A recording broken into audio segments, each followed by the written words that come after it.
বেসামরিক বিমান চলাচল কর্তৃপক্ষের তত্ত্বাবধায়ক প্রকৌশলী মোহাম্মদ শরীফুল ইসলামের বিরুদ্ধে রয়েছে অসংখ্য অভিযোগ। ১৫০ কোটি টাকা আত্মসাতের মামলা থেকে শুরু করে ভুয়া সনদে চাকরি নেওয়ার মতো গুরুতর অভিযোগ থাকা সত্ত্বেও তিনি নিজ পদে বহাল আছেন।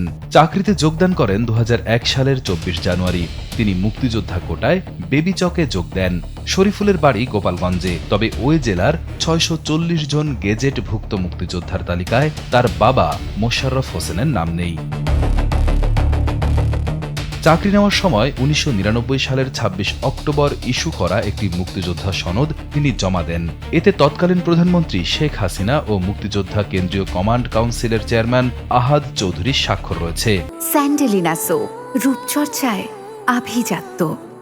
সাধারণত এ ধরনের সনদে প্রধানমন্ত্রীর স্বাক্ষর থাকে না, যা সনদের বৈধতাকে আরও প্রশ্নের মুখে ফেলেছে। এত সব অভিযোগ থাকার পরও ২০২৪ সালের ৫ অগস্টের পর তাকে নির্বাহী প্রকৌশলী থেকে পদোন্নতি দিয়ে তত্ত্বাবধায়ক প্রকৌশলী করা হয়। অভিযোগ রয়েছে, এই পদোন্নতি পেতে তিনি প্রচুর অর্থ খরচ করেছেন। তার কর্মজীবন জুড়েই রয়েছে নানা অনিয়ম ও দুর্নীতির ছাপ। ঠিকাদারদের ফাইল আটকে ব্যক্তিগত সুবিধা নেওয়া তার সাধারণ অভ্যাসে পরিণত হয়েছিল। এই বিমানবন্দর সম্প্রসারণ প্রকল্পের ১৫০ কোটি টাকা আত্মসাতের অভিযোগে দুর্নীতি দমন কমিশন দুদক তার বিরুদ্ধে মামলা করেছে এবং তিনি এই মামলার অন্যতম আসামি।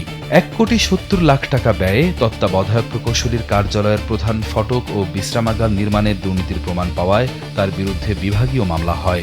সরকারি অর্থ অপচয়ের জন্য তাকে সতর্ক করা হয়েছিল।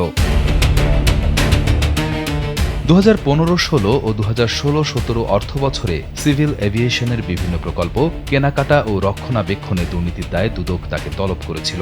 রাজধানীর কাওলায় বেবিচক কোয়ার্টারের দুটি ভবন রক্ষণাবেক্ষণের নামে ২.৫ কোটি টাকার অনিয়মের অভিযোগ রয়েছে তার বিরুদ্ধে। ভুয়া সনদে চাকরি নেওয়ার বিষয়টি সামনে আসায় বেবিচকের কর্মকর্তারাই এখন চরম অস্বস্তিতে পড়েছেন। এ বিষয়ে তদন্তের জন্য বেবিচক চেয়ারম্যান, বিমান ও পর্যটন মন্ত্রণালয় এবং দুদক বরাবর লিখিত অভিযোগ জমা দেওয়া হয়েছে। তিনটি সংস্থায় আলাদাভাবে তদন্ত শুরু করেছে। বেবিচকের সদস্য SM লাবলুর রহমান জানিয়েছেন, প্রকৌশলী শরীফুল ইসলামের বিরুদ্ধে ওঠা অভিযোগ আমাদের নজরে এসেছে। বিষয়টি নিয়ে অনুসন্ধান ও তদন্তের সিদ্ধান্ত হয়েছে। প্রতিবেদন পাওয়ার পর প্রয়োজনীয় ব্যবস্থা নেওয়া হবে। সূত্রমতে, দুর্নীতি তদন্ত চলাকালীন সম্প্রতি তিনি অস্ট্রেলিয়ায় পালিয়ে যাওয়ার চেষ্টা করেছিলেন, তবে তাকে বিমানবন্দর থেকে ফিরিয়ে দেওয়া হয়। এসব অভিযোগের বিষয়ে কথা বলার জন্য প্রতিবেদক তার মোবাইল ফোনে একাধিকবার কল এবং মেসেজ দিলেও শরীফুল ইসলাম কোনো সাড়া দেননি এবং ফোন কেটে দেন।